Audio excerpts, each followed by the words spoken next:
cordial saludo, bienvenidos a esta charla de Cátedra para la Paz. En esta ocasión me acompañan mi amiga Alison y mi hermano Lorenzo. El objetivo de esta charla que vamos a tener hoy es conocer cuál es la opinión de ellos acerca de cuál es la mejor solución para enfrentar las problemáticas que atraviesa Colombia hoy en día. Bueno, a continuación voy a explicarles cuál es la metodología. La metodología es la siguiente. Voy a empezar poniendo el ejemplo de que le hago una pregunta a Lorenzo. Entonces Lorenzo tiene 1 minuto y medio para expresar cuál es su punto de vista y cuál cree que es la mejor solución. Luego, si Alison, tú difieres en algo o no estás de acuerdo con la solución que él da y crees que hay una mejor, entonces tienes 1 minuto y medio para explicar cuál es. Finalmente, la última réplica la tiene Lorenzo y nos explica si él está de acuerdo con lo que dijo Alison o si quiere reafirmar su postura. Okay. ¿Listo? Entonces vamos a empezar con la primera pregunta. ¿Cuál es su opinión acerca de cuál es la mejor estrategia para disminuir las grandes brechas que hay entre las clases sociales? Bueno, es cierto que en Colombia hay grandes brechas de desigualdad, tanto económicas como sociales, ¿sí? De educación.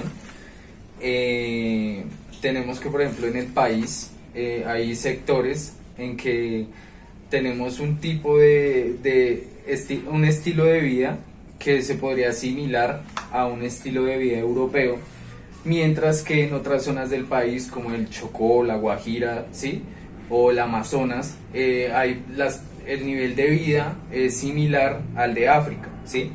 Y también tenemos que, por ejemplo, en Bogotá tenemos unas brechas en que hay unos sectores como el norte en el que las personas viven, también tienen un alto estilo de vida, mientras que otras de la periferia pues son más vulnerables, ¿no?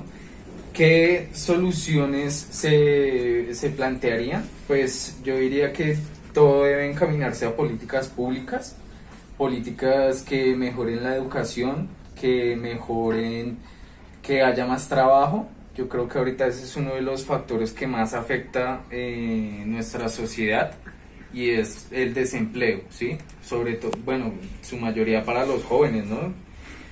Y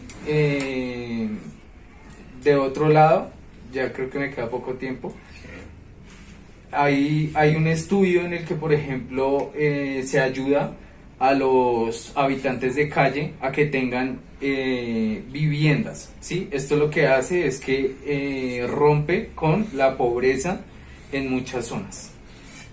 Ok, muchas gracias. Alison, ¿tienes alguna réplica respecto a lo que dijo Lorenzo? Sí, bueno, es verdad que en Colombia hay muchos sectores marginados en los que se ven distinguidos y no tienen una buena educación y no tienen esa igualdad que se necesita para que haya una meritocracia. Nosotros estamos controlados por un monopolio de familias que manejan el país. En ese caso, la idea sería que por medio de la educación nosotros pudiésemos combatir todo ese control y pudiesen las personas, por ejemplo, que la educación en los colegios privados y en los colegios públicos tenga una misma manera de educar y no haya tanta diferencia en la que, pues, digamos, en el que una persona, un estudiante de grado 11 de un colegio de un estrato alto, al presentar un examen nacional tenga muchas más posibilidades ya que tiene unas bases muy buenas. Entonces, para mí la educación es un factor importante y primordial. También comparto el tema del empleo. Es necesario que, digamos, no haya esa marca tan terrible que vemos que no hay manera de ingresar a un trabajo si uno no tiene una persona que le ayude a entrar a ese trabajo, sino que todo se ve acompañado de un padrino que le ayuda. No, la idea sería que cambiáramos esa idiosincrasia para que existiera ese mérito en el que llegamos a un puesto por logros y por que se valora el conocimiento que tenemos y lo que podemos ayudar y aportar en esa entidad, empresa o institución. Ok, muchas gracias. Lorenzo, ¿cuál es su opinión final? Bueno, finalmente me quedo con la educación. El tema que toca Alison es muy importante. Sí, ahí yo creo que desde ahí también se marca toda la brecha de la desigualdad en el momento en el que a una persona de un sector marginado pues le dan una educación muy básica, si prácticamente no le dan educación, a diferencia de la educación en los sectores con más dinero, ¿no? Que es una educación mucho más enfocada y que sí está pendiente para que los jóvenes pues salgan y queden con buenos puestos, ¿sí? Entonces desde ahí parte gran diferencia de la brecha que nos controla. Muchas gracias.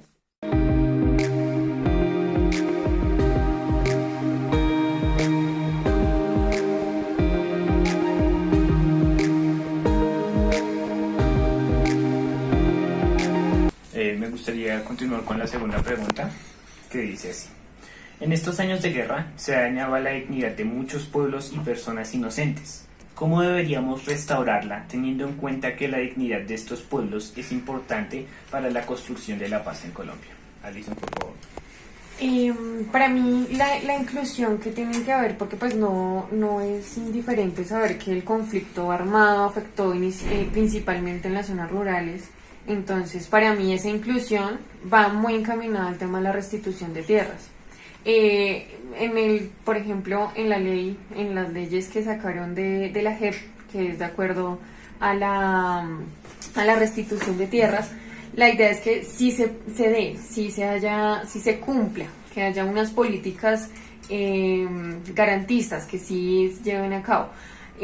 También nos damos cuenta de que muchas de esas tierras están en poder de otras familias que han monopolizado el país.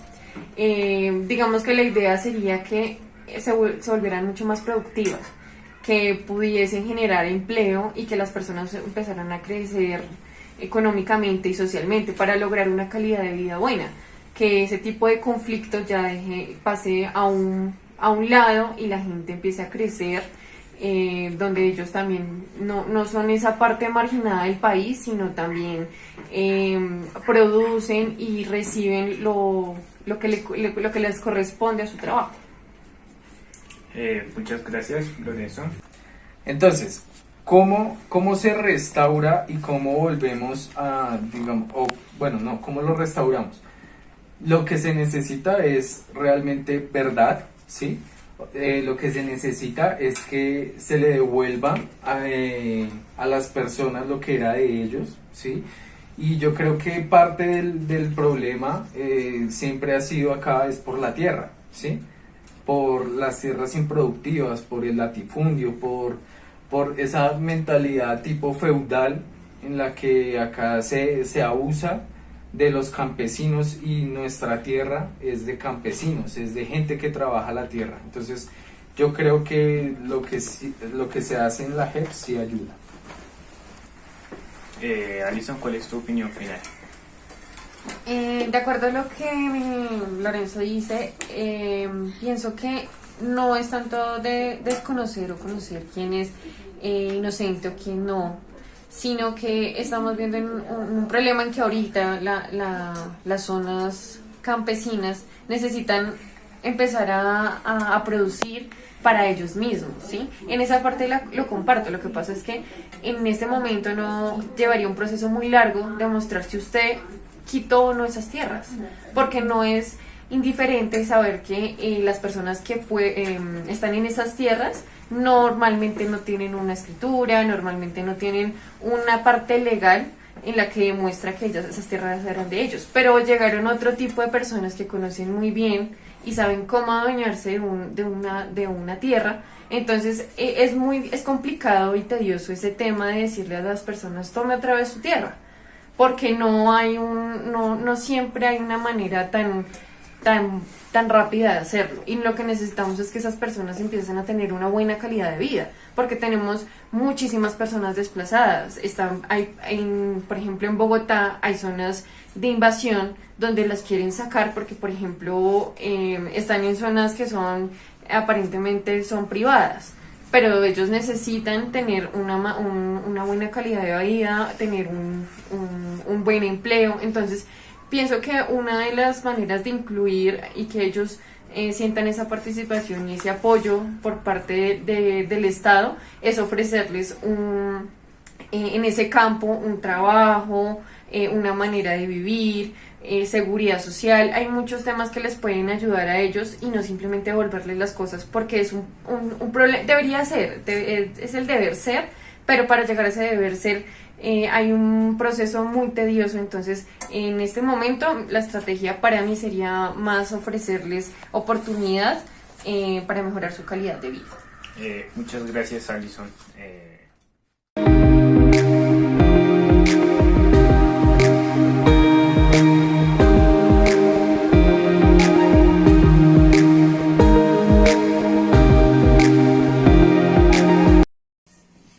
Lamentablemente, hemos padecido muchas décadas de guerras que han dejado lastimado al país y a sus habitantes. Sin embargo, debemos empezar a sanar. De acuerdo a usted, ¿cómo debe detenerse el conflicto armado? Bueno, para iniciar, sí, han sido muchos años de guerra, más de 50 años. ¿Qué considero que debe hacer esta sociedad?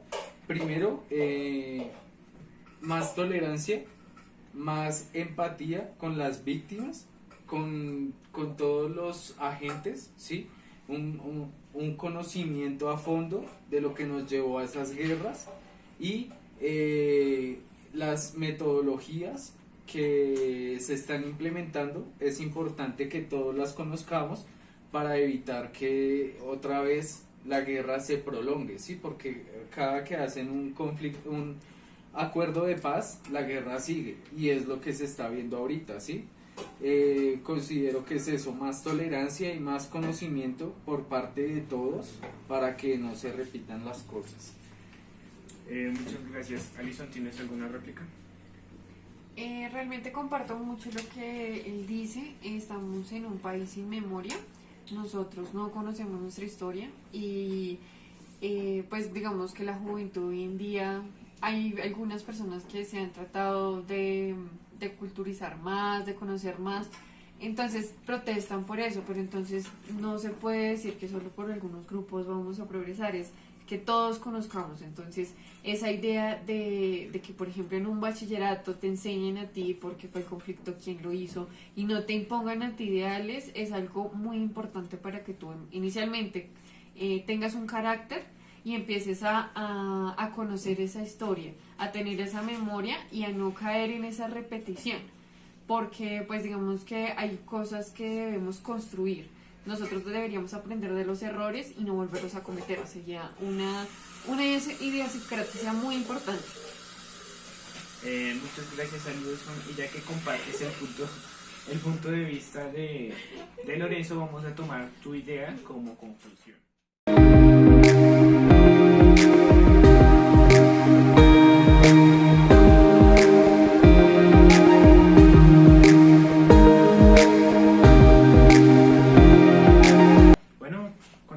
Cuarta pregunta.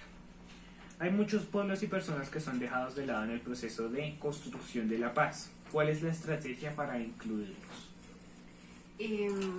Bueno, no es un desconocimiento de que nosotros somos muy excluyentes. La historia se ha desarrollado en que las mujeres han sido menos, en que sí, en esta época y en esta revolución que hemos tenido, la idea es que todos empecemos a integrarnos, ¿no?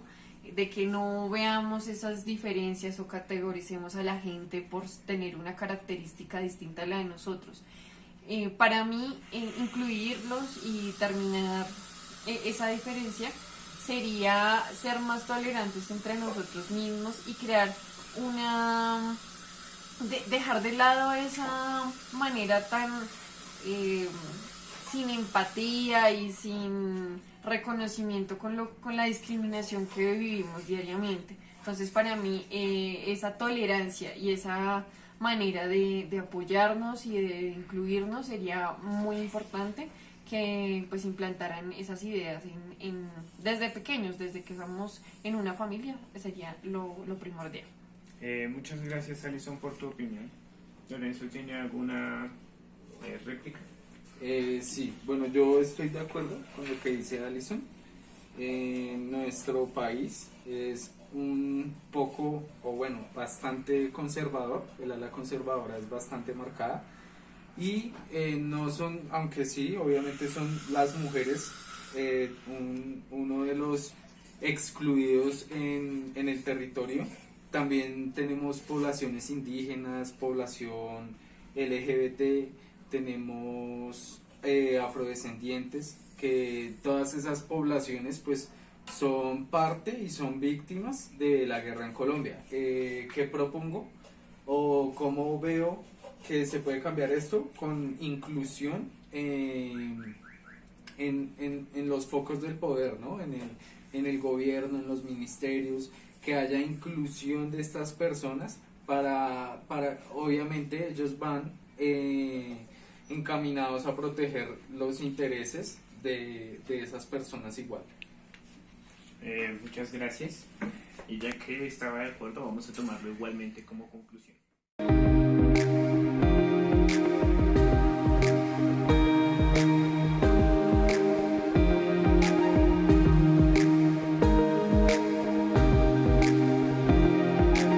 Pasemos a la quinta y última pregunta. ¿Cómo se debe fomentar el respeto entre las personas para que no volvamos a caer en la guerra? Bueno, considero que el respeto parte parte desde casa, ¿sí? Parte desde el trato con nuestros familiares, sigue en el colegio con, digamos, una educación que vaya encaminada a que no haya bullying, ¿sí? El bullying es grave, o el matoneo como lo conocemos acá. Posteriormente yo creo que el respeto también se da cuando una persona tiene un trabajo digno, ¿sí? Cuando tiene una vivienda digna. Yo creo que todo eso ayuda a fomentar el respeto entre nosotros. El respeto también parte desde el punto de vista de que tenemos que reconocer a las personas que han sido víctimas y dar todo de nuestra parte para poder ayudarlas. Muchas gracias. Alison, ¿tienes alguna réplica? Comparto mucho lo que él dice, es verdad. Nosotros, nuestro hogar es nuestra primera comunidad social en la que crecemos y deberíamos tener unos principios muy, muy bien planteados para pues llegar a una sociedad, a un exterior, a ponerlos en práctica. También considero que es muy importante que las personas conozcan sus derechos, que los derechos son primordiales y desde que tú los conoces puedes hacerlos valer. De ahí también parte es muy importante eso, y que obviamente el Estado garantice ese respeto. Cuando tú aprendes a conocer tus derechos, los haces respetar y haces respetar los de los demás, se forma un círculo en el que todos somos parte y en el que construimos un país. Eso me parece muy importante, que deberíamos conocerlo y ponerlo en práctica. Listo, muchas gracias por sus opiniones. Aquí decíamos algunas de las opiniones de mi familia y bueno, de mi amiga, y muchas gracias por ver.